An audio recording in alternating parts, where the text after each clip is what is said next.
ধর্ম বিকৃতকারী একটা দল। ভোট দিলে জান্নাতে যাবেন, না দিলে জাহান্নামে যাবেন, এমন কথাও বলবে। আমরা ধানের শীষে ভোট দিলে আমরা জান্নাত পাবো, এটা আমরা বলতে পারি। আদর্শবান দল ধানের শীষের দল।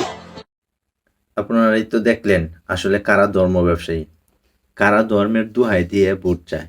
ঠিক আছে, আমরা ইতিপূর্বেও দেখছি, এখনো দেখছি, যেসব নেতাকর্মী কোনোদিন টুপি দেখি নাই, কোনোদিন মসজিদে যাইতে দেখি নাই, এগুলো আরও দেখতে পাবেন সামনে, আরও সময় আসতেছে, দেখবেন মাথায় টুপি, আবার মসজিদে যেতেছে। আসলে মসজিদে যাক, মাথায় টুপি দেখে, এটা আমাদের কোনো অসুবিধা না, কিন্তু এরা তো এখন যাইতেছে না, কিন্তু নির্বাচনকে সামনে রেখে তারা ঠিকই প্রত্যেকটা মসজিদে মসজিদে যাবে, আবার তারা ধর্মের কথা বলবে। ঠিক আছে, অথচ অন্য যারা ধর্মভিত্তিক ইসলামী দল, যারা প্রকৃতপক্ষে ইসলামী দল, যারা ইসলামের পক্ষে কথা বলে, এদেরকেই তারা বলবে ধর্ম ব্যবসায়ী। অথচ তারাই কিন্তু নিজেরা ধর্ম ব্যবসায়ী, তারা ধর্মের দোহাই দিয়ে মানুষের কাছে ভোট চায়।